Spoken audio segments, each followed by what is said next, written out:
Yep. This is it. Oh, thank you. Nice. Thank you. All right. But it's one of those reconfigurable classroom. Can make octagon tables. Where are you going to be? I'm gonna be up there apparently. Yeah, so it's, I want to fit in the back. now let's sit in the back and pack up. As long as you don't travel, the fact that you're done for. I like to have those, Kelly. And I need better at it. I have been known to put down hecklers pretty quickly, so So that would be fun. I love that. I like it. I bought some trees and beef jerky. Give your little flyer back. I'm just gonna sit back here going. Alright, So. Please, if you make snacking noises, I will listen.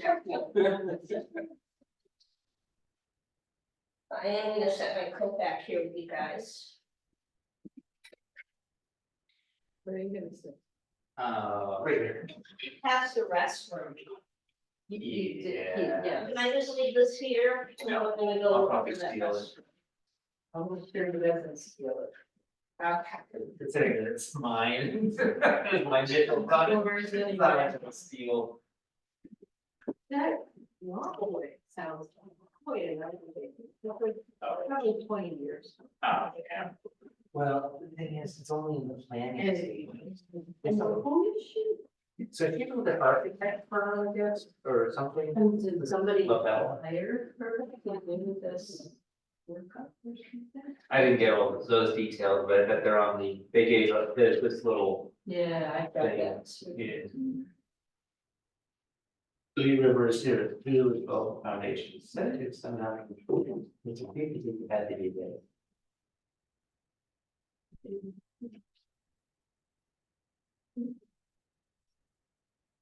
I just don't know if it's a public. Well, I'm not Sponsoring or- sure, that's what I'm not sure about, because I know the Friends of Shimon, or the water, or water. With a nonprofit, and we did all the boat launches and established what trail there is down there for walking. You know, if I took you to Grove Street, or not, you know, this is probably one of the paddles we do. Strawberry Friends, they do river cleanups and stuff like that. Oh, that's a Chevron. We got involved with a lot of there was a local winery that they would go to and find that.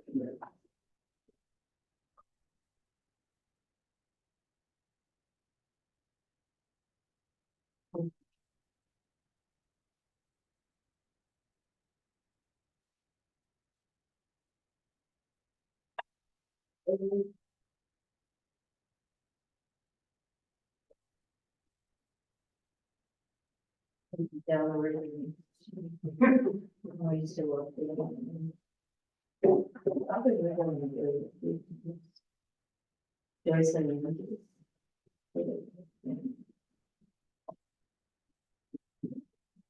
We never had launch sites back when we used to have a girl.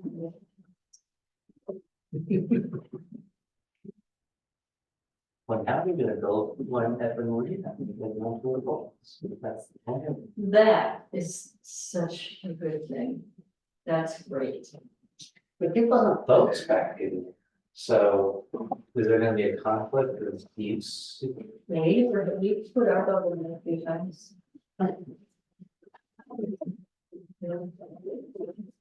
They just let us come to, even if we're in, they've got two boat launches. Good. Brad section. I'll keep this in case I want to jot a couple notes.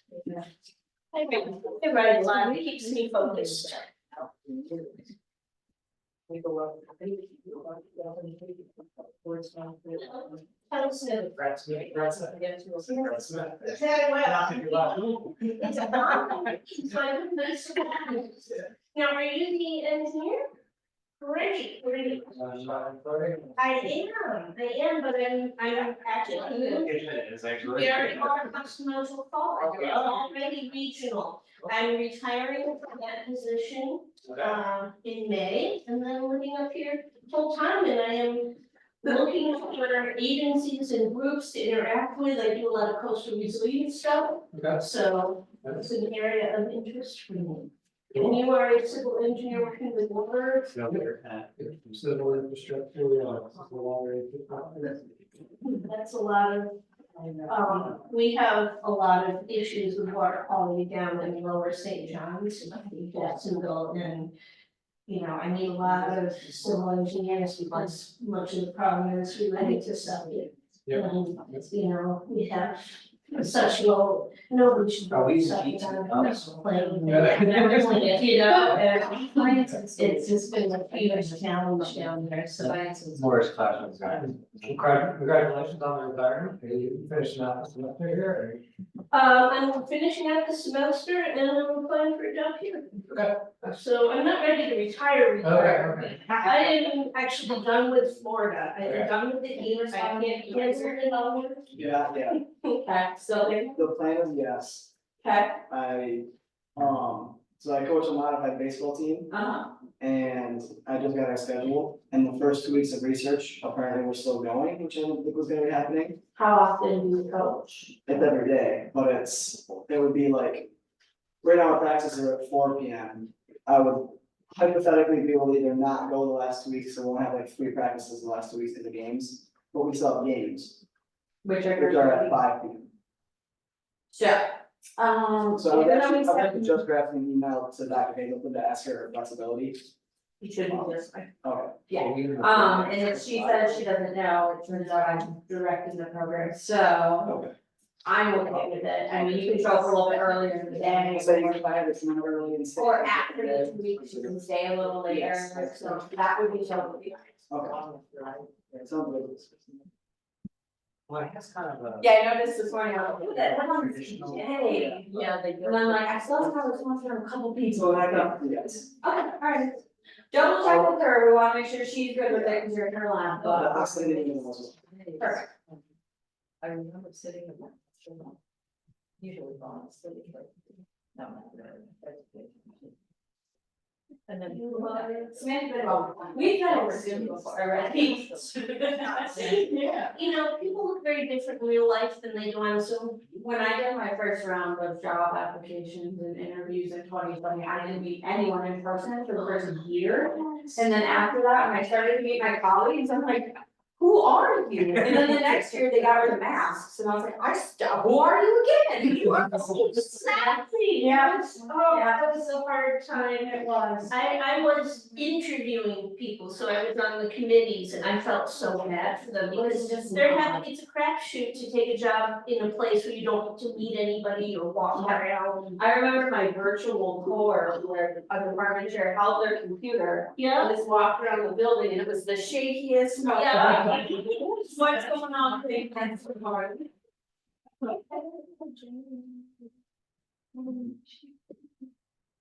This is something that's so changing. These are long. There are so many. I've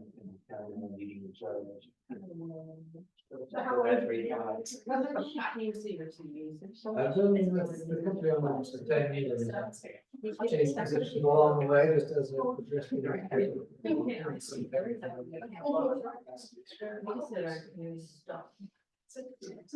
Yeah, there's some.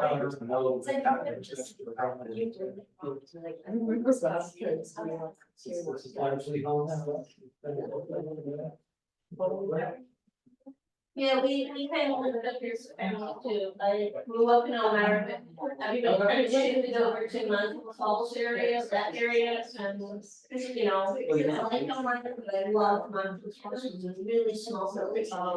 After living in Jacksonville, which is a huge city for a while, I mean,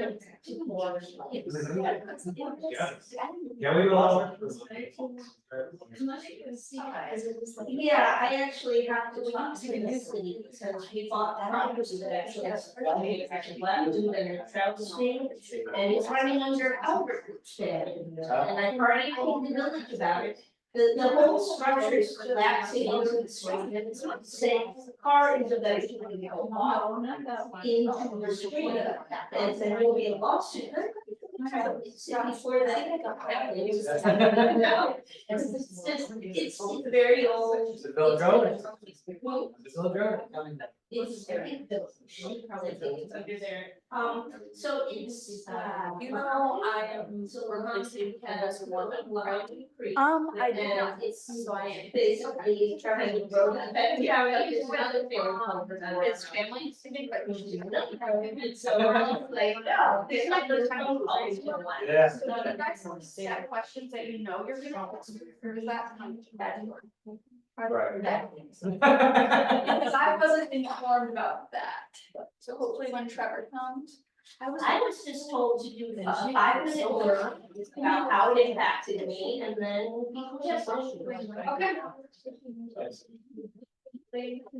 Yeah. I remember things. Yeah. Um, I know the first. my learning, well, that only gone on. 12. Who's the moderator? You, okay, just coming over, just real quick. So I'm gonna mute it. Maria, can I mute?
So hello, everyone.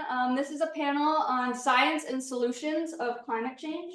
And we have our guest speakers who are going to introduce themselves. So what's going to happen is they're going to have about 5 minutes each to discuss and explain why they're here and what they know about climate change. And then we're going to open it up to questions and an open discussion. I'll start. I am Samantha Bridwell. I'm a professor here at Elmira College. I am a chemist by training, particularly a theoretical chemist, so I don't do a lot of things in the actual lab. Lots of my work though has been focused on things correlated with climate change and things, guess it feels a little far away, but I promise it would make an effect if we got there eventually. Some of my work focuses on carbon capture mechanisms that specifically involve transition metals. So we have this reusable source that can help us get the nasties out of the air we don't want. And there's not a lot of work going into how it actually functions. So I'm really interested in that. I've also done a lot of work in redox chemistry, which is a very convenient method to reuse our reactants in different things. Specifically, I was looking at methane consumption and formation procedures. So done a lot of work in that area. And I'm very involved in or feel like I should be involved in the climate issues that are going on. I do not have a 5, that's my spiel. Sorry, that's all right. Nobody wants to listen to us talking, I think. It's gonna be all the time anyways, so. I'm Dr. Trevor Browning, I'm the professor of environmental science here at Elmira College. Most of you know me, in some capacity through classes, etc.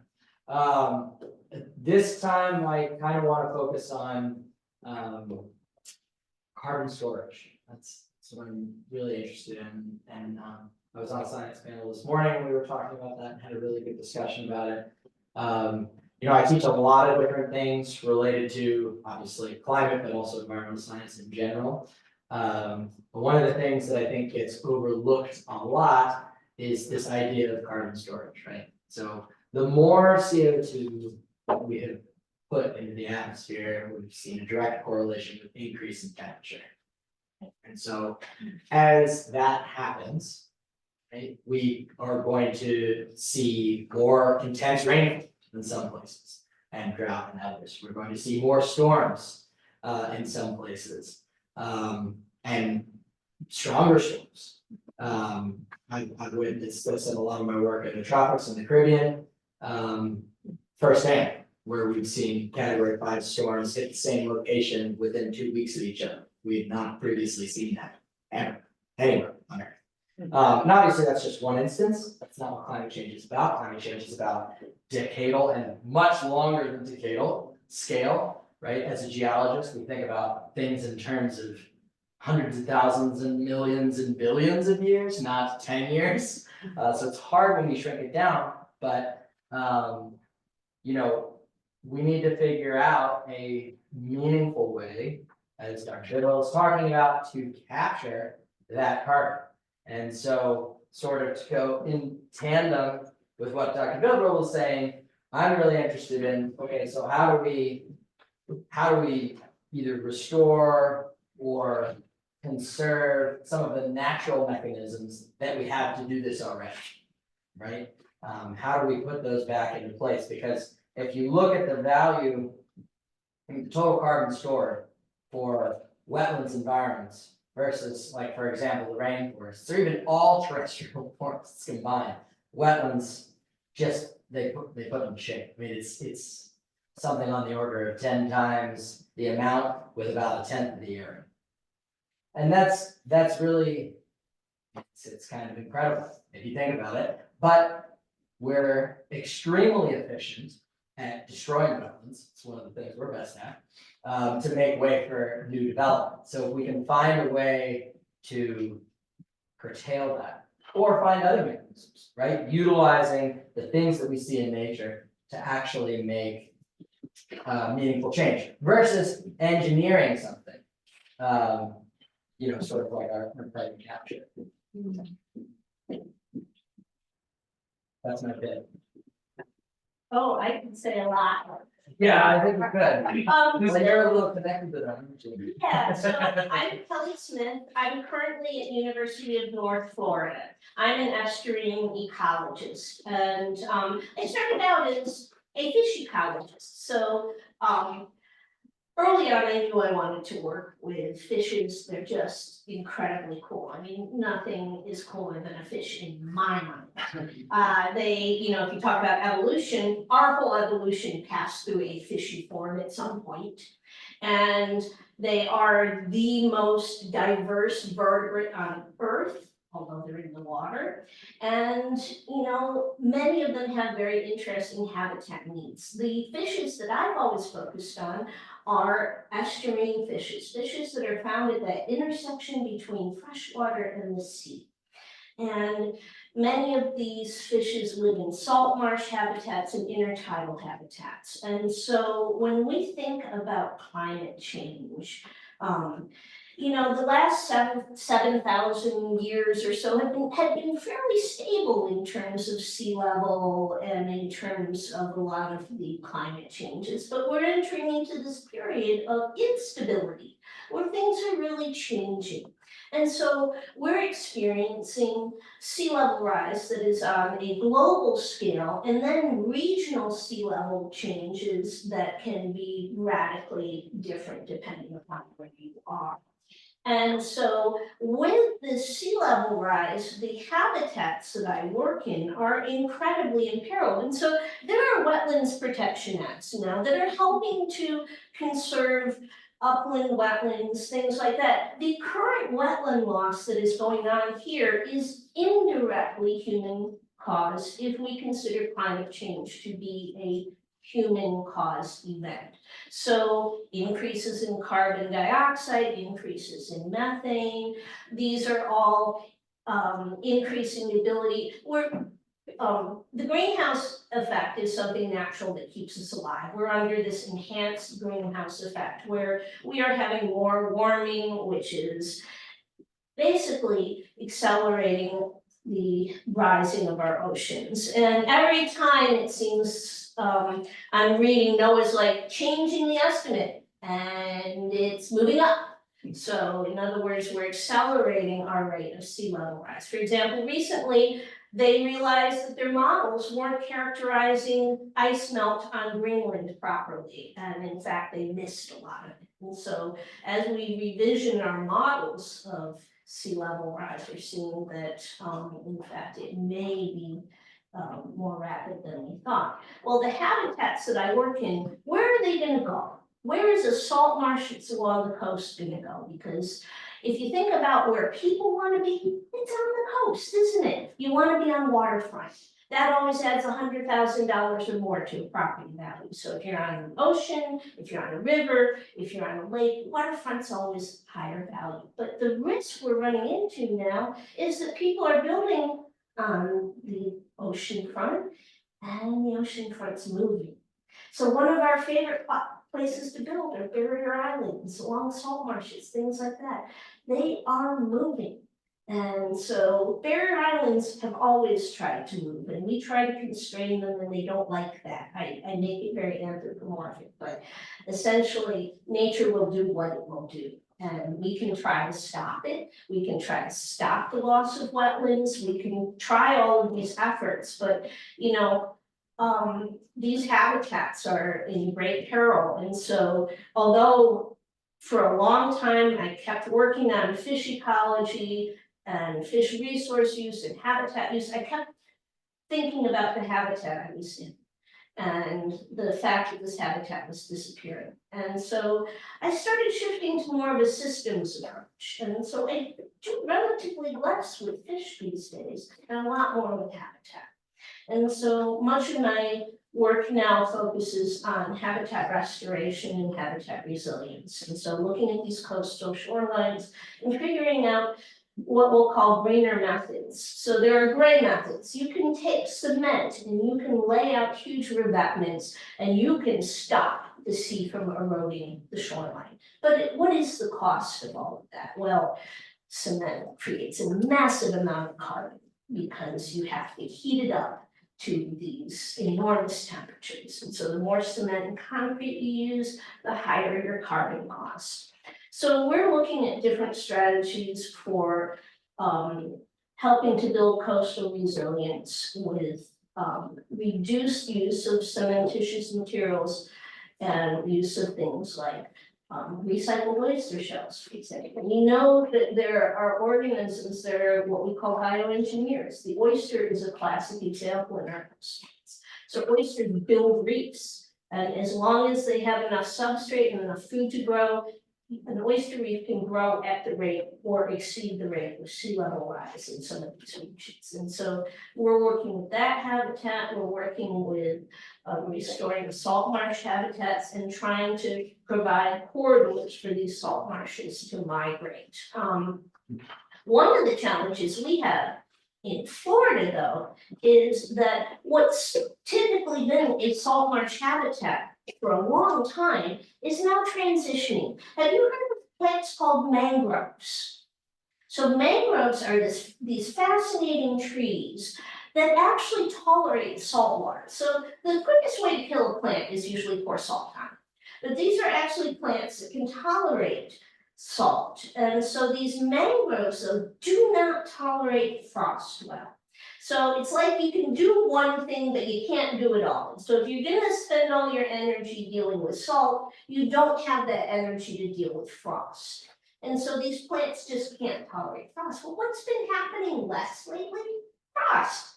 And so in fact, we call it the mangrove march. Mangroves are marching further north. And in fact, I think mangroves are almost all the way up to South Carolina.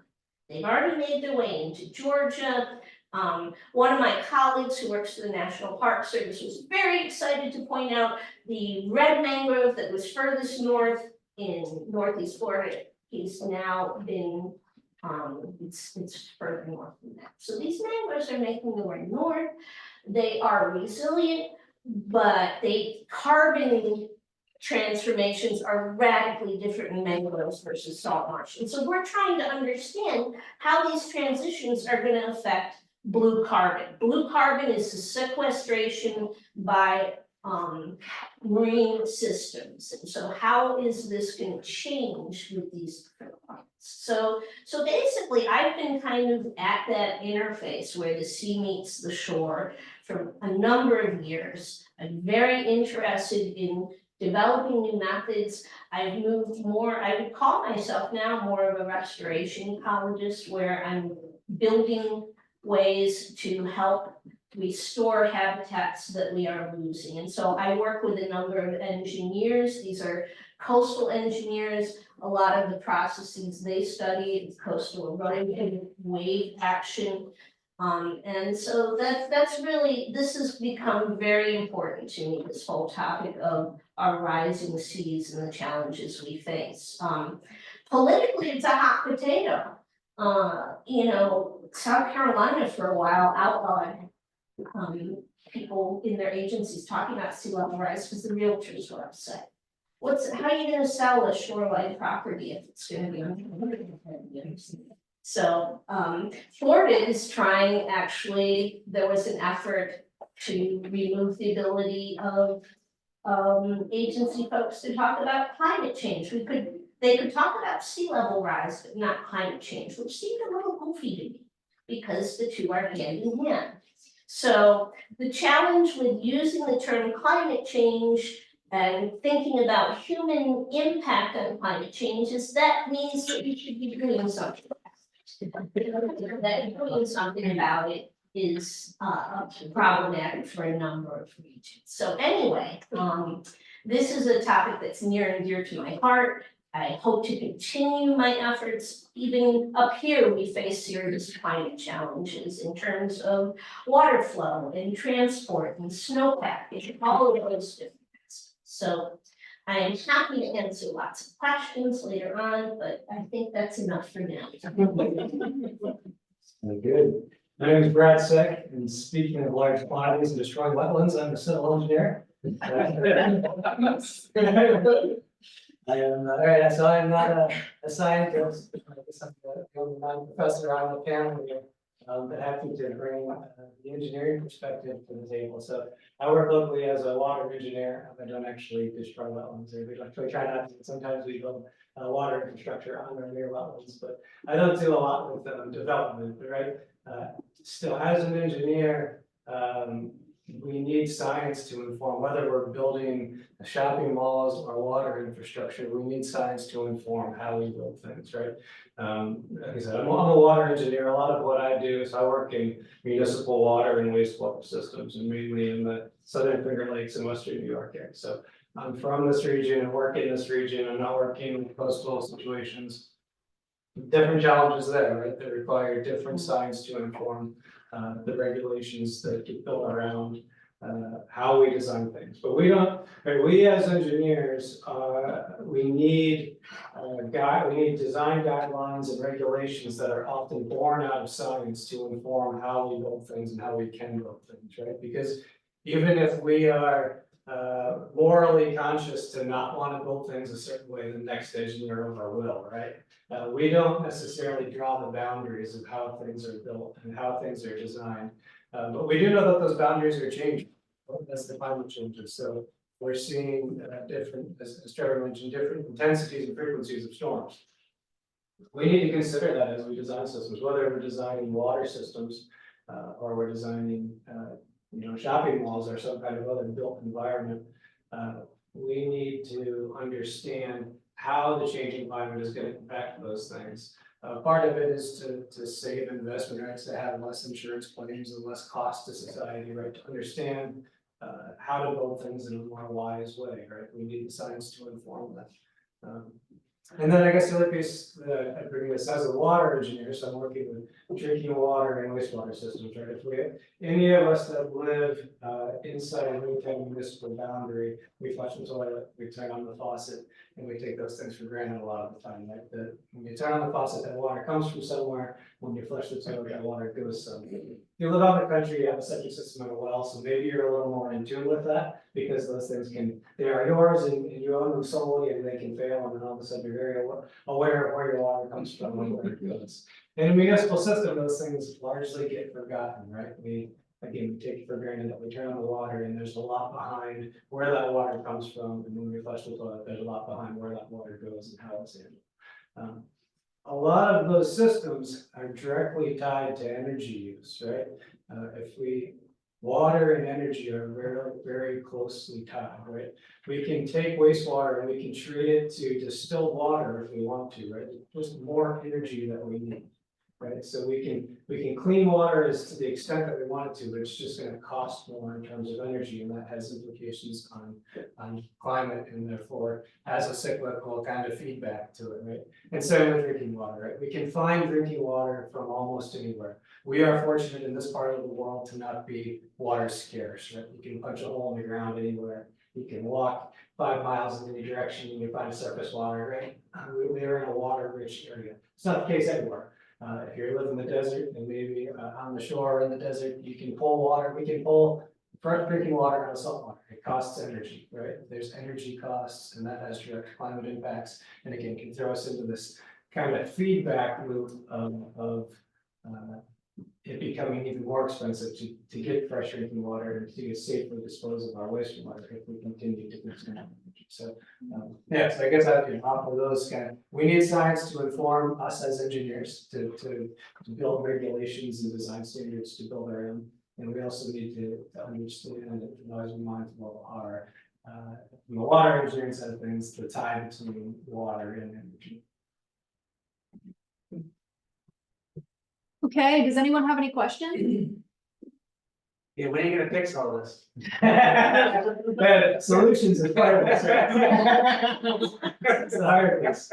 Yeah. No, it's like, that's what the whole goal of the day, right, is so when we say solutions, right, we wanna talk about what can. Yeah, and the thing is, to solve these problems costs money. And that money, for the work you do, comes from taxes. And people are very, very reticent to part with their money. And so we have to demonstrate that a solution will work And it's the policymakers. We can say all we want about what the best resolution is. But let's say that Trevor suggests this response for stormwater treatment. And then there's another response that's much cheaper. Well, he has to demonstrate the cost difference, why you would want to spend that extra money on something that will better treat the stormwater. And these are huge challenges. We all understand that taxes are hard. But that tax money can fund better solutions for things like, I think a lot about stormwater. Because stormwater, we have in our region at least, sewage failures where you get a lot of stormwater coming through and it overwhelms the water treatment plant and you have a failure and now you have untreated sewage making its way into the waterways until they can resolve the problem. And so you have to think about, well, how do we address this volume? Do we increase capacity? Do we change how the water is transported?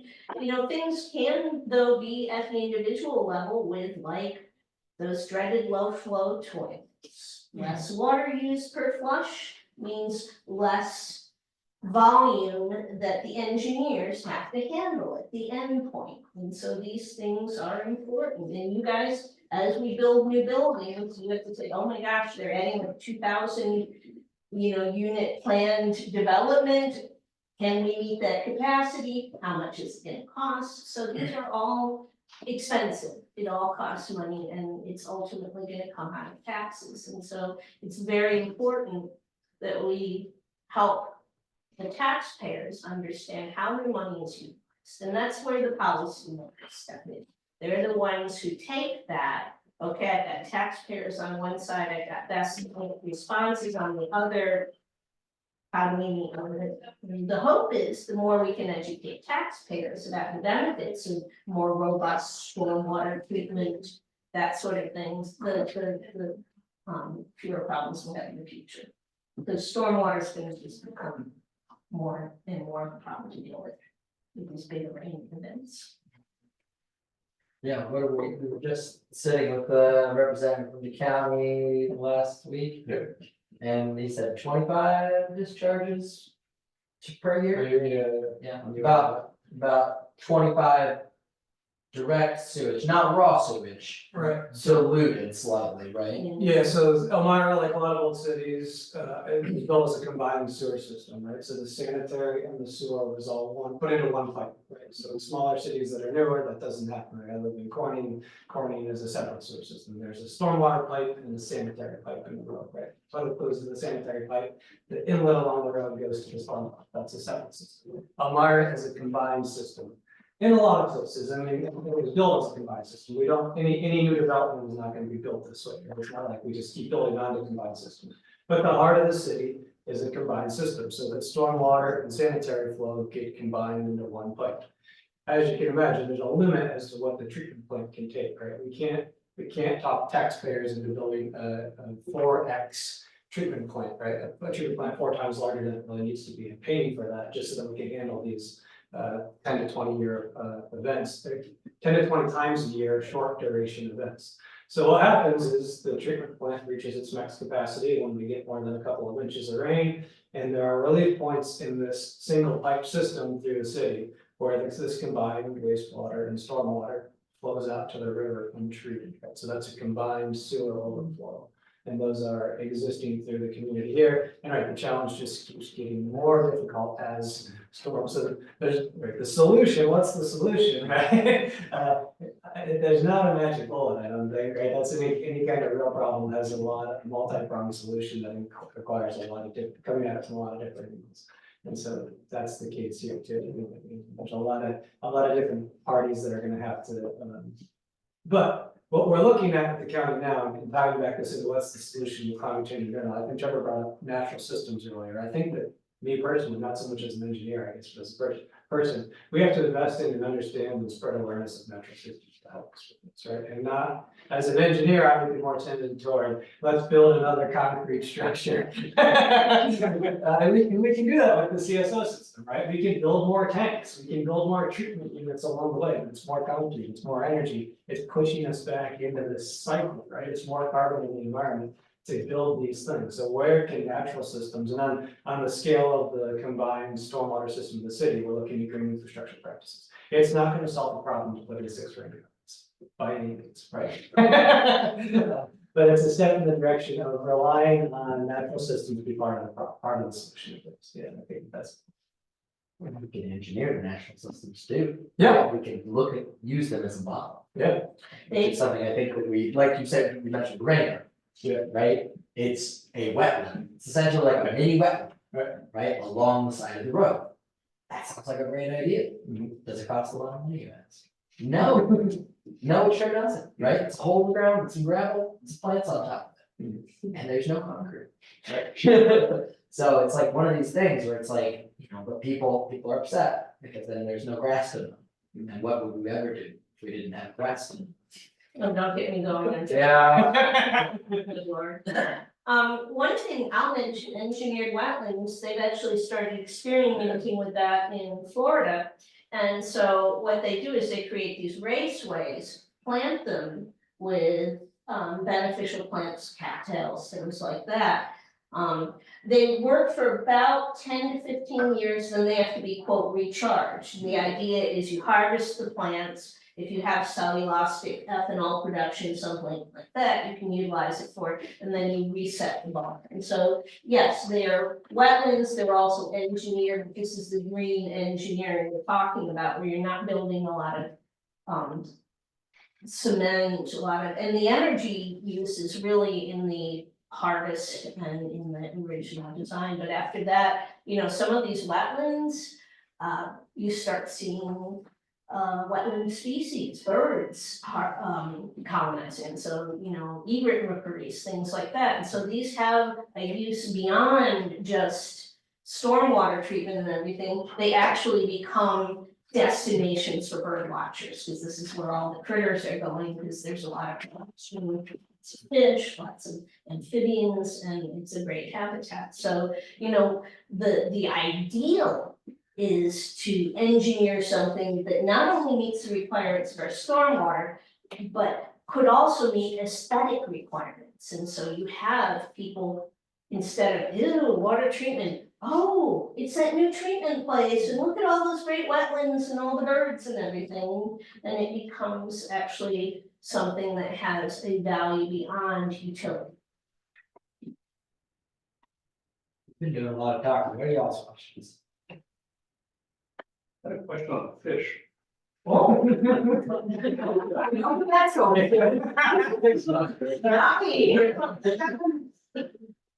It's probably a sidebar, but I'm in forestry, you're talking about the climate change and the movement of trees. But what happens with fish? Do they just, the certain species? We are going to lose our They- trout. Trout are going to be disappearing from this region as it continues. So They are they go cold north? water species. They will either move north or go extinct. This is what happens. So cold water species are most imperiled here. So your warm water species are gonna be fine. Your bass, your panfish, all of them, they are pretty, what you may see is shifts because certain populations are better at certain things, but I see Seneca Lake warming up much more, and lake trout are not going to be viable. They're just not. So the other challenge with Seneca Lake and some of these deep water lakes is you have cold temperature, but if you have a lot of eutrophication feeding into it and stuff, you're gonna start having low oxygen events. And these cold water fish cannot tolerate low oxygen. So the news is not good for trout lovers, unfortunately. And one of the things I'd like to work on is improving what habitat we can for trout. For example, a good trout stream, if you have it all exposed to sun, the water warms up. It's no longer a good trout stream. So making sure that streams that trout pass through have adequate canopy cover to keep the water at a cold temperature. The best way you can destroy a trout stream too, run it under asphalt. asphalt is like a heater. As soon as the water runs under a parking lot, it can come out the other end radically altered. And so these are the sort of things we need to think in our design, is like, okay, how can we improve fish habitat? And the best thing I'd like to promote would be making sure you have good canopy cover over your trout streams, things like that, and that comes Plus, from. plus it's beneficial for the stream for clean water. Of course it is, you It's know. got water research labs. Yes. So forests are our answer, aren't they? They are. Good forest practices near streams is critical. Fish and foresting law. Well, I think all those things, right? Like you talk about running it under that asphalt, well, what are we trying to reduce? All the amount of energy that we're trapping here on Earth. So we got a bunch of black asphalt, right? Maybe turning it into something else, also cool it down, help the trout stream, help our energy. And there's so many things that are just gonna be. They're gonna hit, so like, you know, so you say it's a sidebar, but really it's not. I mean, it's totally connected. And it's another way that you can connect to the issue, you can connect other people to the issue. Because maybe they don't care about climate change, but maybe they love to fly fish. And they like to catch lake trout, right? They probably care at that point, because of the reason they live here. Well, that's what Audubon did with they had a big report a couple years ago here about. Goes up 1 degree, 2 degrees. Goes up 2 degrees, you'll lose 70% of the bird species, and they go extinct, so. Well, it's happening. People like birds, you know, Yeah. it makes their, If you, opens their eyes, so. yeah, if you went over to the library, we had a couple of TVs with climate models up. And you can play with all the parameters, put more trees out there, et cetera. It's fine. If you get a chance, they're still up in the library, or the library lobby, first floor. And you really have to make some work to get us below 2 degrees Celsius. Right? I mean, it used to be like, yeah, we're looking like a degree and a half, and now it's like 2 is a kind of a pipe dream. And it's really more like 3 or 4. So, yeah. We're at 1.5 degrees warming. Beyond this, we're gonna lose most of our coral reefs, which for Florida is a serious challenge. We get a lot of tourists now. With the coral reefs are gonna go all those wonderful groupers, fish like that people love. And so in Florida, we have the same challenge, but it's more from habitat loss. I mean, habitat loss is the primary reason for loss of biodiversity. The climate change is now interacting with habitat loss. It's altering the habitats, making them less appropriate for the species that are desirable. And so, you know, and you can't just grow a coral reef anywhere. You need clear water. And if you move further up, you start getting water that is nice, healthy water that has turbidity. That doesn't, so lots of stuff in it, and that doesn't let corals grow. So, yeah, we've got a lot of challenges relating to fish. I focus mostly on my poor little marsh fish and where will they spawn if the marshes are gone. But you can think about many different fish species and how, you know, we're gonna be losing them. And it's not just an aesthetic, it's not just fun, it's also food. And so now you have people who make their living on fisheries losing their employment, and so it does go to that. We have, you know, it's a serious challenge, and think of the people who make money taking out people on boats to fish. That's all gone. If you lose the lake trout, nobody's gonna pay you a lot of money to go out and catch us on fish. But, you know, it's, so we lose economically too. How is carbon gonna be utilized after it has been like captured in the soil? Like, what are we gonna do with that? Well, that's a great question. Sam? No? I really focus on capture. Capturing it. If we're being- Putting it on. I know it's good to have it captured because Trevor will let you know why. I mean, so, you know, the process, right, when we go to get natural gas, oil, whatever you put in your car, what we use to get our energy in any way, right? We are taking that carbon that's stored deep under the ground in almost all cases. And what we would call in geologic terms, long-term storage what all humans and probably biologists would call permanent storage. Because we're thinking on human timescales, you're never gonna see this carbon, right? It's not coming back, but we're gonna drill down and pull the oil out of the ground and then refine it, put it into our cars and drive around. Or put it into a power plant and that's how the lights work, right? We're fed by a natural gas power plant. It might come from fracking in Pennsylvania, doesn't come from fracking in New York State, because we don't allow that, but, so, anyway, once we burn it, we produce CO2. Right, that's now up in the atmosphere, and methane and other gases, but. Dr. Bidwell is gonna capture it for us, personally. Mom capturing this, let's be honest. She's got a net, she's gonna get out there. I mean, they look like little nets. They kind of do, but that takes energy in and of itself. Yeah. Right, actually, so then once we get that, a lot of people, there's a lot of debate on what we do with it, right? So where did we get it from in the first place? The ground. Can we put it back? So we've thought about this, right? How do we store it and then bury it deep underground? Because we bury it deep underground, it goes back into that long-term storage, right? It's a good thing. Problem is, when we go and we do the fracking that I talked about, which is you're literally breaking the rock to then allow the natural gas to transfer into a fluid that you pump in, and then you draw that fluid out, and the gas comes with it, and you take the gas away and you burn it. We put it back there, now you've made all these cracks in the rock, and rock is this thing, it doesn't like to be solid everywhere. I mean, I'm anthropomorphizing the rock, it doesn't have feelings, because it's a rock, it's dead. But it exists in many different states, it's not always just solid, right? There are cracks, there are holes, there are ways for this to escape, so even if we were to put it underground, it still could leave, right? And sometimes we could pack it into actually solid bricks. And then we try to put those underground. There are different solutions for that.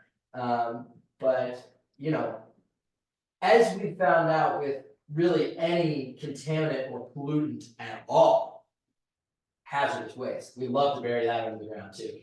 It always ends up coming. Always. We have yet to find a solution that it does not escape from.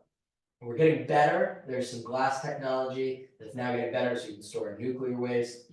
And it's not supposed to etch.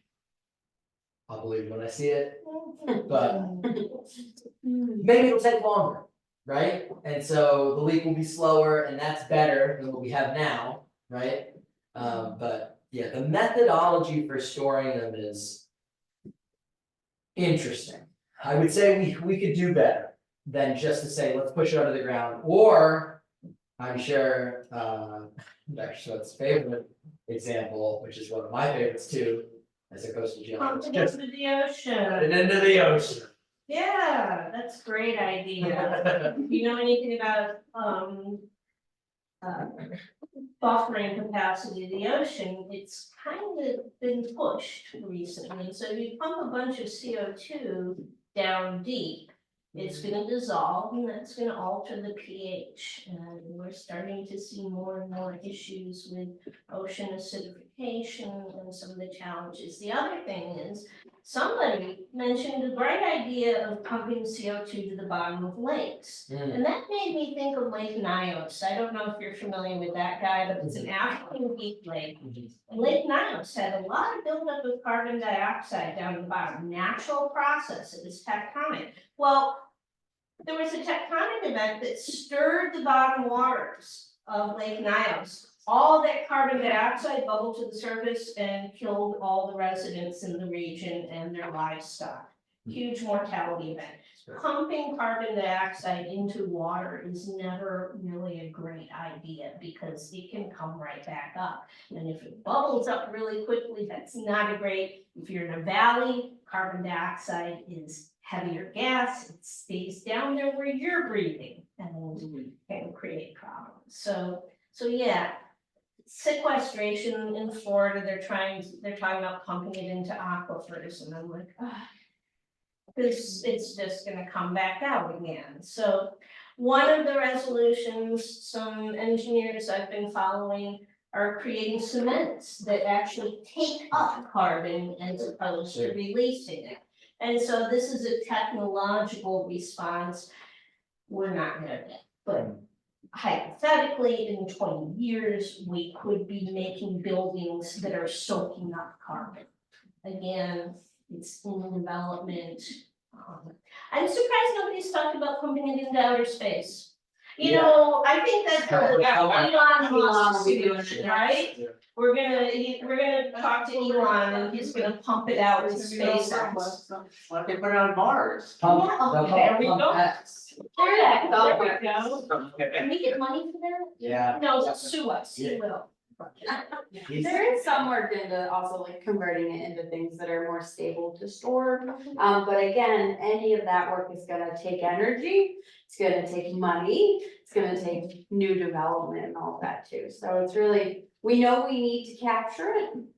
We know we want to be able to reuse it at some point, probably not in any of our lifetimes or our ancestors' lifetimes, but it's a work in progress. That's the other thing to think about this, right? You talk about where we're gonna put it. The better question is, where is it going? And what are we doing to the balance, right? All environmental, earth and environmental systems, biological systems, they're all in balance, right? Chemical systems, they're all constant, right? Equilibrium, yes, all systems, they're trying to seek this equilibrium. So if we're taking this carbon out, and then we're gonna go take it out again. And you know, Dr. Smith talked about how we have carbon dioxide at the bottom of the ocean, carbon dioxide is also in the atmosphere. And it's equalizing with the surface ocean. So now we got carbon dioxide on the top, we got carbon dioxide at the bottom, obviously there's already carbon dioxide there. That's not the problem. The problem is that now we're putting more of it in one place than ever was before. And we're throwing the system out of equilibrium. And systems don't like that. And they will rapidly try to correct that. And generally, rapid corrections just aren't a good thing. Remember what I was saying, that Le Chatelier's principle. This is the whole thing, it governs all processes that we can think of. If you alter one part, it's gonna shift to get back to that equilibrium, the desired state that it wants to be in. And I mean, if we just think of chemical processes, usually one side of them takes heat or one side of them creates heat. So depending on which shifting you're going in, you're either creating some excess or you have to use up more to get there. We faced, there's a lot of detractors from the climate change issue that have said, well, when did the climate change before? And we have. We've had periods of higher carbon dioxide in the atmosphere that led to the Permian extinction, which was one of our largest mass extinctions ever experienced on Earth. So we can say, yes, it's happened before, but the outcome wasn't great. So when you think about, you know, from our standpoint, this is what we need to talk about. You know, these are talking points. I go to like Heartland Institute and some of these other places and look at their talking point. And it's very easy to poke holes through their ideas, but you have to have an educated background to poke those holes. Otherwise, their talking points look great. It's like, we can keep going as we are, it's all gonna be good. But when if you have the background, if we can develop that background in more people, we can better understand the fact that, yeah, we have had climate change in the past. And it didn't really bode well, and it's not gonna bode well again. We're already in the midst of the sixth mass extinction. It is entirely human generated. It's not just climate change is one of the knives. So we think about the thousands of knives that are killing off species. Habitat loss is the big one, but climate change, when I learned about major species loss, it wasn't in the lexicon a couple decades ago. Now it is. There were just 4 factors. It's like overharvesting. It was habitat loss. It was invasive species, and it was pollution. Well, now we have climate change as a 5th one because although it's contributed by some of the others, it is its own entity that is causing species.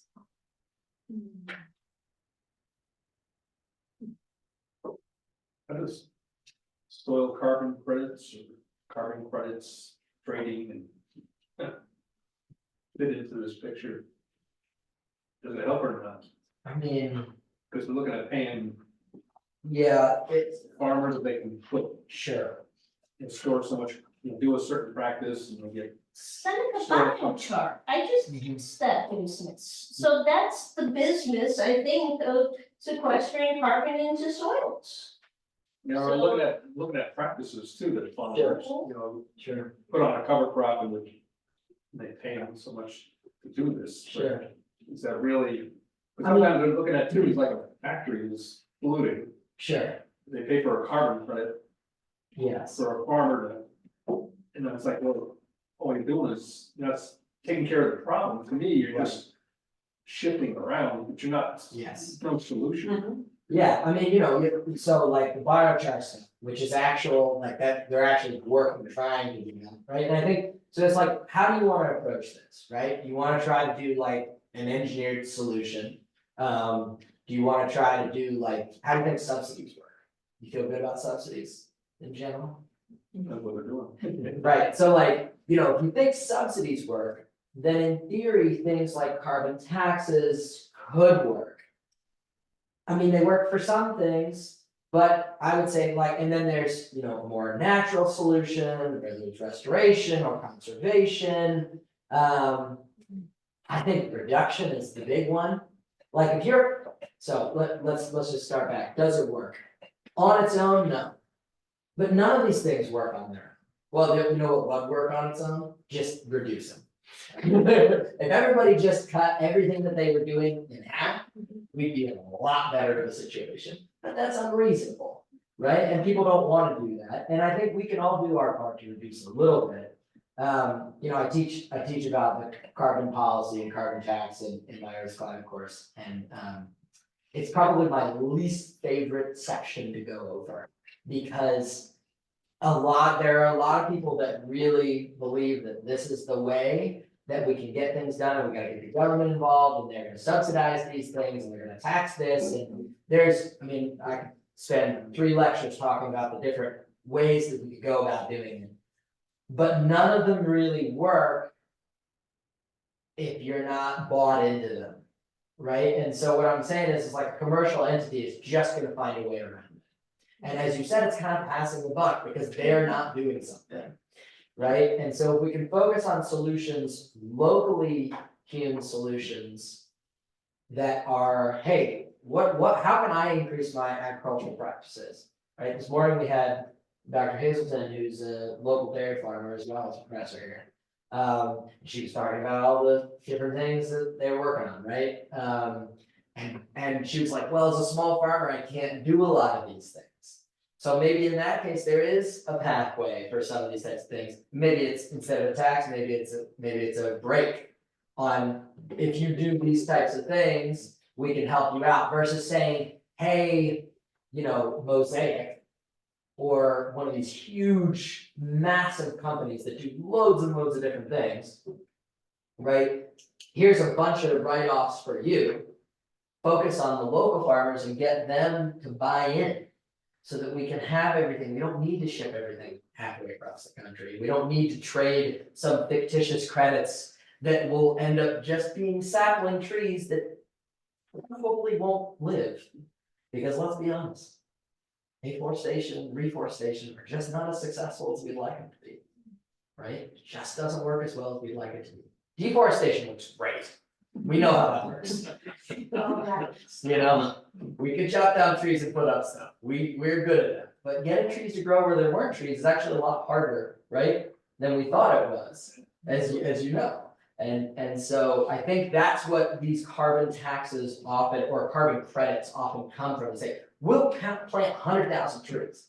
Well, you know, I don't know that that's really, yeah, how much will stay and how much carbon you actually capture. And it's gonna take a long time. Oh, yeah. Take Yeah. 8 years for a tree to. The amount they'll introduce in that amount of time doesn't Right, discount it. no, it's a good point. It's all about the, once again, equilibrium thing from China chemists. Right? They're producing more, so they think by this farmer taking in some, they're trying to reach this balance, but that's not what we need to do. We don't need to reach balance at this point. That shouldn't be our goal. We need to overcompensate, right? Yep. If you're producing this much, you need to take in, you need someone that'll take in double, right, if they wanna do it that way. So in that case, what are any productive or effective methods that you can actually use that will achieve store or capturing carbon at a rate we actually need to do. Opposed to just, oh, it works, but can we actually replicate this on a large scale?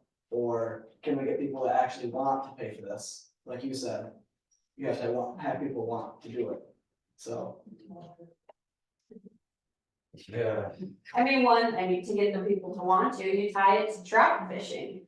You tie it to, I don't know, in this many years, you're not gonna be able to see this type of bird here, right? It's this unfortunate balance of we have to sell what we wanna do, even in any realm of any field, right? You have to sell what you wanna do because you have to fund it.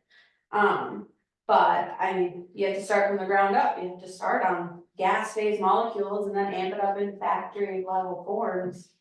And there's just so many ways you could go about it that it's, I guess, impossible with an actual timeline on getting all of these methods to function, but right now, I think our number one answer is reduction in what we are doing. Our biggest problem is gas lighting. Yeah. Basically, people just pushing misinformation about different techniques and what they can do. So you're gonna have people saying it's much better than it actually is, and then you're gonna have the detractors who are like, oh, this is never gonna work, and really, it's somewhere in between. And so the biggest challenge, I think, that faces working with carbon and working with these challenges is misinformation. There's a lot of it out there. It's very easy now for misinformation to travel rapidly. We're finding out that AI is contributing to misinformation in very unique ways. And so I think our biggest battle really is information and getting the right information to the right people and helping people to pick through all of the chaff. I tell so many people that 99% of the stuff you find on the internet is crap, just absolute garbage. And many people don't have filters. They don't have a way to filter out the garbage and find the good. And then it's actually becoming harder now with, a lot of people talking about freedom of speech. I should be able to say whatever I want on the internet, and that's going to lead to more misinformation. And so how does the typical information consumer figure out what's good information versus poor information? That's a huge challenge. Gotta be a skeptic. Gotta be a skeptic, right? That's what I say. First day one of all my classes. How do you be a skeptic, right? How do you challenge things and find the right information? And how do you find that line between complete skepticism and then pessimism? Right. You don't want to be, like you said, on this end where it can't work. The technology is just not ready yet in a large scale, right? It's depending on what it is, right? This carbon capture stuff is not ready. It's just not I ready. could go out in the public and talk about these ring structures and altering the metal stems and the reduction of electrons and things. It's just not something that's ready to be sold in this capacity, which it will be. We'll get there. But it takes time, and to go off what Matt said earlier. There's no magic bullet. You're not gonna pull one solution out and say, this is it, it's all of these things. And so, if you run into somebody who says, I don't wanna pay a subsidy, I don't think we should have these things, it's like, okay, fine, that's not your number one thing. I wanna have an electric car, okay, that's not your number one thing, there are other things you can do. And as we said, it starts with reduction. How to reduce what you're using, buying gas, electric, everything, right? If we can find a way to reuse instead of buy, like our upcycle fair, which I was gonna suggest everybody go to, but it's snowing. Welcome back. It was this morning when it wasn't snowing. But it's still back out there, so. It's in the corner It's over in the there. corner behind the library. Unless they pack it in. items, so Okay, we're good. I hope my dryer went. Oh, we saw that, and we're like, who the heck gave up the dryer? There you can see anything, right? Standing. Oh, no. It's, I think information is important, I think knowledge, and one of our challenges is we live in a society where sound bites are, all people want. And so how do you get an image across that's accurate when people have a 5-second attention span? So this is where science literacy and social media programming become important. We need students who know something about science and can help get that 5-second soundbite out, because I'm no good at it. I have to have like at least 5 minutes and give me more time, to say more. To get a balance for Yeah, oh, and so we need the people who can figure out how to communicate with people who don't want to listen to a lecture.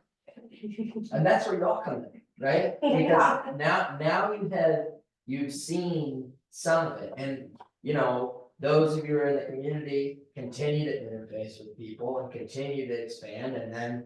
I mean, do the good work, right? Cornell Cooperative Extension's doing excellent work, trying to do things just like this. Even at Audubon and River Friends, I mean, we have good community members here that are doing this, and the students. This is y'all's opportunity to educate yourselves and then tell your friends, tell your neighbors, tell other people in the community. And normalize the conversation. Because yes, we do like to talk as professors. More Brad did. Success stories too. Yeah. Because there's restoration on, you know, for wetlands or shorelines, I mean, there's some good projects that Yeah. have good success. Shell recycling Right. procedures, this Right here, entire thing. right here, this is a success story. We got 20 some odd people to listen to a bunch of people just blow hot air. And that's about all we have time for today. Thanks for coming. I'm sure if you guys still have some questions, feel free to ask them. Thanks y'all. I